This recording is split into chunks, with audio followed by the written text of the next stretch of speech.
ದೇವಸ್ಥಾನಕ್ಕೋಸ್ಕರವಾಗಿ ಮನೆಗಳನ್ನೇ ನೆಲಸಮ ಮಾಡಿಸ್ಬಿಡ್ತಾರಾ ಶಾಸಕರು? ಇಂಥ ಒಂದು ಪ್ರಶ್ನೆ ಇಲ್ಲಿ ಉದ್ಭವಿಸ್ತಾ ಇದೆ. ವಿವಾದಕ್ಕೆ ಕಾರಣವಾಗಿದೆ ಪುತ್ತೂರು ಶಾಸಕ ಅಶೋಕ್ ಕುಮಾರ್ ರೈ ಅವರ ಹೇಳಿಕೆ.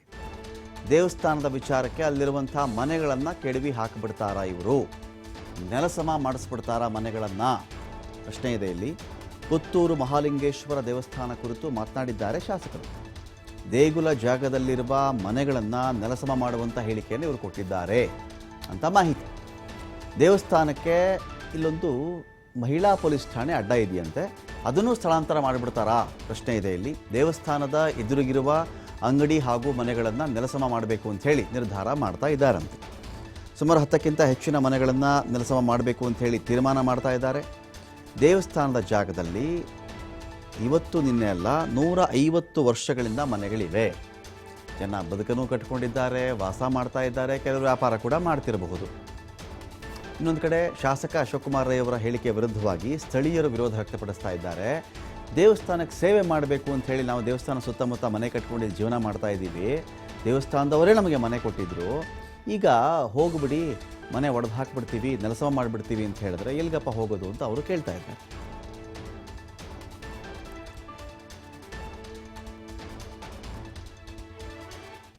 ಒಂದು ಕಮಿಟಿಗಳಾಗ್ತದೆ, ಆ ಕಮಿಟಿಗಳು ಬೇರೆ ಬೇರೆ ಕಾಮಗಾರಿಗಳನ್ನು ಮಾಡ್ತಾರೆ. ಅದರಲ್ಲಿ ಮಾಸ್ಟರ್ ಪ್ಲಾನ್ ಇಲ್ಲ. ಈಗ ನೀವು ಇಲ್ಲಿ ನೋಡಿದ್ರೆ ಇಲ್ಲಿ ಡ್ರೈನೇಜ್ ವ್ಯವಸ್ಥೆ ಎಲ್ಲಿದೆ? ಡ್ರೈನೇಜ್ ವ್ಯವಸ್ಥೆ ಹೋಗ್ಲಿಕ್ಕಿಲ್ಲ. ಮೈನ್ ಡ್ರೈನೇಜ್ ಹೋಗುವಂತ ಕೆಲಸಗಳು ಆಗಬೇಕು. ಅಲ್ಲಿ ಎಲ್ಲಾ ಕಡೆಯಿಂದ ಡ್ರೈನೇಜ್ ಕನೆಕ್ಟ್ ಆದ್ರೆ ಮಾತ್ರ ಅಲ್ಲಲ್ಲಿ ಬಾತ್ರೂಮ್ಗಳು ಬೇರೆ ಬೇರೆ ನೀರು ಹೋಗ್ಲಿಕ್ಕೆ ಸರಿಯಾದ ವ್ಯವಸ್ಥೆಗಳು ಇಲ್ಲ. ಈಗ ಇರುವಂತ ಆಡಳಿತ ಸಮಿತಿಯವರು ಒಂದು ಮಾಸ್ಟರ್ ಪ್ಲಾನ್ ಅನ್ನು ಈಗ ನಾವು ಎಲ್ಲರನ್ನು ಕನ್ಸಲ್ಟ್ ಮಾಡಿ ಸರ್ಕಾರದ ಇಂಜಿನಿಯರ್ಗಳು ಸೇರಿ ಒಂದು ಮಾಸ್ಟರ್ ಪ್ಲಾನ್ ಅನ್ನು ಮಾಡಿ ವ್ಯವಸ್ಥೆಗಳನ್ನು ಮಾಡಿಕೊಟ್ಟಿದ್ದಾರೆ. ನಮ್ಮ ಕಲ್ಪನೆ ಏನಿದೆ ಅಂತ ಹೇಳಿದ್ರೆ, ನಿಮಗೆ ಮುಂದೆ ನಮ್ಮ ಕಲ್ಪನೆಗಳನ್ನು ಹೇಳ್ತೀವಿ. ನಮಗೆ ಪುತ್ತೂರು ಒಂದು ಪ್ರವಾಸೋದ್ಯಮ ಕ್ಷೇತ್ರವಾಗಿ ಆಗ್ಬೇಕು. ಒಂದು ಕಡೆ ಸಹಸ್ರಲಿಂಗೇಶ್ವರ ದೇವಸ್ಥಾನ ಉಪ್ಪಿನಂಗಡಿಯಲ್ಲಿ ದೊಡ್ಡ ಕ್ಷೇತ್ರ, ಅದು ಎಲ್ಲೆಲ್ಲಿಂದ ಅಲ್ಲಿಗೆ ಬರ್ತಾರೆ.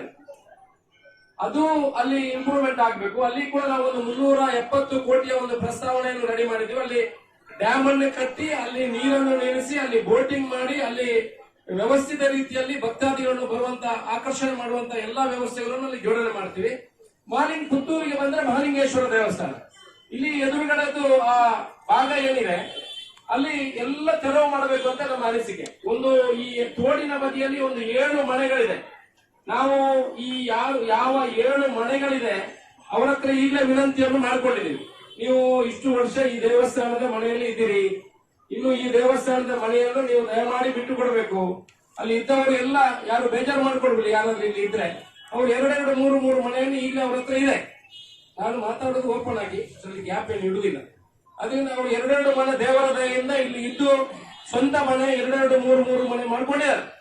ಒಳ್ಳೇದಾಗ್ಲಿ, ಎಲ್ಲರೂ ಒಳ್ಳೇದಾಗ್ಬೇಕು. ಆದ್ರೆ ಇನ್ನು ನಾವು ದೇವಸ್ಥಾನವನ್ನು ಅಭಿವೃದ್ಧಿ ಮಾಡ್ಬೇಕು, ಅವರು ನೀವು ಬಿಟ್ಟು ಕೊಡಬೇಕು ಅನ್ನೋ ವಿನಂತಿಯನ್ನು ಮಾಡ್ಕೊಂಡಿದ್ದೇವೆ.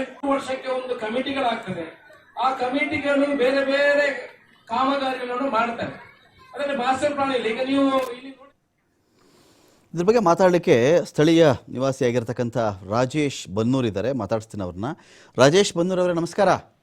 ನಮಸ್ಕಾರ ಸರ್, ಎಲ್ಲರಿಗೂ ನಮಸ್ಕಾರ. ಈಗ ಈಗೇನು ಶಾಸಕರ ಹೇಳಿಕೆ ಏನದು? ನೀವು ಅಲ್ಲಿ ಮನೆ ಕಟ್ಕೊಂಡಿದ್ದೀರಾ? ನೀವು ಅಲ್ಲಿ ಇಲ್ಲ ಸರ್, ಶಾಸಕರ ಹೇಳಿಕೆ ಅಂದ್ರೆ ನಮ್ಮ ಪುತ್ತೂರಿನ ಮಹಾತೋಬರ ಮಹಾಲಿಂಗೇಶ್ವರ ದೇವಸ್ಥಾನ ನಿರ್ಮಾಣ ಆಗಿ ಸುಮಾರು 1000 ವರ್ಷಗಳಾಗಿದೆ. ಓಕೆ. ಕಳೆದ 12 ವರ್ಷಗಳ ಹಿಂದೆ ಬ್ರಹ್ಮಕಲಶ ಕೂಡ ದೇವಸ್ಥಾನ ನಡೆದಿದೆ. ಈಗ ನಮ್ಮ ಹೊಸ ಆಡಳಿತ ಮಂಡಳಿ ಕಳೆದ 3 ವರ್ಷಗಳ ಹಿಂದೆ ಬಂದಂತ ಆಡಳಿತ ಮಂಡಳಿ ಒಂದು ಯೋಚನೆ ಮಾಡಿದ್ದೆ, ದೇವಸ್ಥಾನ ಡೆವಲಪ್ಮೆಂಟ್ ಮಾಡಬೇಕು ಅಂತ.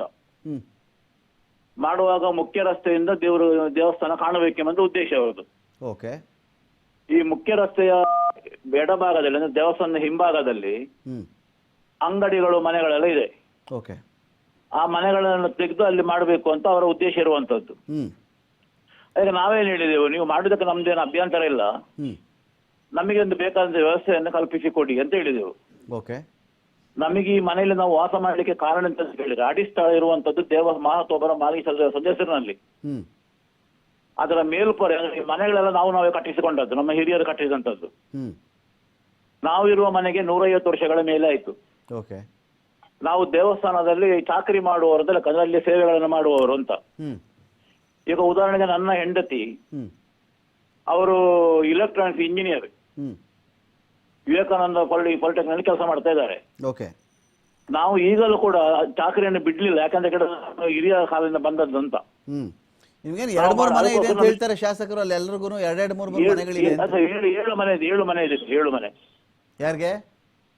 ಒಟ್ಟು ವಾಸ ಮಾಡುವವರು 7 ಮನೆ ಇದೆ ದೇವಸ್ಥಾನದ ಶಾಸಕರು ಹೇಳೋದು ಹಾಗಲ್ಲ ರಾಜೇಶ್ ಅವರೇ. ಶಾಸಕರು ಇಲ್ಲಿ ಮನೆಗಳು ತೆರವು ಮಾಡ್ಬೇಕಾಗತ್ತೆ, ಚರಂಡಿ ವ್ಯವಸ್ಥೆ ಸರಿ ಇಲ್ಲ, ಇಲ್ಲಿ ನೀರೆಲ್ಲ ಸರಾಗವಾಗಿ ಹೋಗ್ಬೇಕಾಗತ್ತೆ, ಸಮಸ್ಯೆ ಆಗ್ತಾ ಇದೆ ಇಲ್ಲಿ ಯಾರ್ಯಾರು ಮನೆ ಕಟ್ಕೊಂಡಿದ್ದಾರೆಲ್ಲ ಖಾಲಿ ಮಾಡ್ಬೇಕಾಗತ್ತೆ. ಯಾಕೆ ಅಂದ್ರೆ ಇವ್ರಿಗೆ ಒಂದೊಂದು ಮನೆಗಳಿಲ್ಲ, ಇವ್ರಿಗೆಲ್ರಿಗೂ 2-3 ಮನೆಗಳಿದೆ ಅಂತಾನು ನನಗೆ ಬಲ್ಲೆ, ನಾನು ಇರೋ ವಿಚಾರ ನೇರವಾಗಿ ಹೇಳ್ಬಿಡ್ತೀನಿ ಅಂತ ಶಾಸಕರು ಹೇಳೋದು. ಇಲ್ಲ ಸರ್, ಹಾಗೆ ಅವ್ರು ಹೇಳಿದಾಗ ಏನಿಲ್ಲ ಅಂತ ಸಮಸ್ಯೆಗಳಿಲ್ಲ. ಹಾ, ನಿಮ್ಗೆ 2-3 ಮನೆ ಇದೆಯಾ? 2-3 ಮನೆ ಇದೆಯಾ ನಿಮ್ಗೆ? ಇಲ್ಲ ಸರ್, ಇಲ್ಲ, ಎಂತ ಇಲ್ಲ 2-3 ಮನೆ. ಅವ್ರು ಹೇಳಿದ್ರು ಅದನ್ನೇ ಬೈಟ್ ಕೇಳಿಸ್ಕೊಂಡ್ರ ನೀವು? ಕೇಳಿಸ್ಕೊಂಡಿದ್ದಾರೆ. ಮತ್ತೆ ನೀರು ಹೋಗ್ಲಿಕ್ಕೆ ದೇವರದಲ್ಲಿ ಏನು ಸಮಸ್ಯೆ ಇಲ್ಲ. ಇದೆಪ್ಪ ಬಹಳ ಸಮಸ್ಯೆ ಆಗ್ತಿದೆ ಅಂತ ಅವರು ನೀರಿನ ಕಾರಣ ಕೊಡ್ತಾ ಇದ್ದಾರೆ ಈಗ ನಿಮ್ಗಳ ಮನೆ ನೆಲಸಮ ಮಾಡಕ್ಕೆ. ವಿಪರೀತವಾದ ಮಳೆ ಬಂದ್ರೆ ಈ ತೋಡಿನ ಸೈಡ್ ಇರುವ 2-3 ಮನೆಗಳಿಗೆ ನೀರು ಬರ್ತದೆ. ವಿಪರೀತ ಮಳೆ ಬಂದ್ರೆ ಅದು 5 ವರ್ಷಕ್ಕೆ 6 ವರ್ಷಕ್ಕೆ ಬರ್ತದೆ. ಓಕೆ. ಅದರಲ್ಲಿ ಸಾರ್ವಜನಿಕರಿಗೆ ಏನು ತೊಂದರೆ ಇಲ್ಲ, ಯಾರ ಮನೆಯಲ್ಲಿ ವಾಸ ಮಾಡ್ತಾರೆ ಅವರಿಗೆ ಮಾತ್ರ ಅವ್ರನ್ನ ಕ್ಲೀನ್ ಮಾಡ್ತಾರೆ, ಅವ್ರು ಇರ್ತಾರೆ. ಓಕೆ. ಅದಕ್ಕೆ ದೇವಸ್ಥಾನ ಅದಕ್ಕೆ ಏನು ಸಂಬಂಧ ಆಗಲಿ ಅಥವಾ ಏನಾದ್ರು ತೊಂದರೆಗಳು ಏನಿಲ್ಲ. ಅವ್ರದ್ದೇನೋ ಡೆವಲಪ್ಮೆಂಟ್ ಪ್ಲಾನ್ ಅದು ಮಾಡುದು ಬೇಡ ಅಂತ ಹೇಳಿದ್ರು, ಅದರಿಂದ ಏನೋ ತೀರ್ಮಾನಕ್ಕೆ ಬರ್ಬೇಕಲ್ವಾ? ಕರೆಕ್ಟ್. ಆ ವಿಷಯ ಇರೋದು ಅಷ್ಟೇ. ಮತ್ತೆ ನಾವು ಮಾಡುದು ಬೇಡ ಮಾಡಬಾರ್ದು ನಾವು ಯಾರು ಹೇಳಿಲ್ಲ. ಏನ್ ಮಾಡ್ತೀರಿ ಈಗ? ನೆಕ್ಸ್ಟ್ ಏನ್ ಮಾಡ್ತೀರಿ ಹೇಳಿ? ನೆಕ್ಸ್ಟ್ ಈಗ ಅವ್ರು ಏನ್ ಮಾಡ್ತಾರೆ ಅಂತ ಗೊತ್ತಿಲ್ಲ ಸರ್. ನಾವು ಹೇಳಿದ್ವಿ ನಮಗೆ ನೀವೇನ್ ಮಾಡ್ತೀರಿ? ಮನೆ ಹೊಡೆದಾಕ್ಬೇಕು ಅಂದ್ರೆ ಏನ್ ಮಾಡ್ತೀರಿ ಅವಾಗ ನೀವು? ನಾವ ಮತ್ತೆ ಈಗ ಮನೆ ಹೊಡೆದಾಕುವ ಅಧಿಕಾರಿಗಳು ಬರ್ಬೇಕಲ್ಲ ಸರ್ ಹೊಡಿಬೇಕಾದ್ರೆ. ಹೌದು. ಯಾವ್ದೋ ಒಬ್ಬ ಜನಪ್ರತಿನಿಧಿ ಹೊಡಿಯುವಂತಲ್ಲ. ಓಕೆ. ಆದ್ರಿಂದ ಹೊಡಿಲಿಕ್ಕಿಲ್ಲ ಅಂದ್ರೆ ನಮ್ಗೆ ಅವ್ರಿಗೆ ಮನದಟ್ಟು ಮಾಡ್ತೇವೆ ನಾವು. ಓಕೆ. ಮತ್ತೆ ಇದಲ್ಲ ಸರ್, ನ್ಯಾಯಾಲಯ ಅದು ಇದು ಅಂತ ಹೇಳಿ ಪೊಲೀಸ್ ಇದೆ, ಎಲ್ಲ ಇದೆ. ಓಕೆ. ಜಿಲ್ಲಾಡಳಿತ ಇದೆ. ಆಗ್ಲಿ ರಾಜೇಶ್ ಅವರೇ, ಥ್ಯಾಂಕ್ ಯು ಮಾತಾಡಿದಕ್ಕಾಗಿ.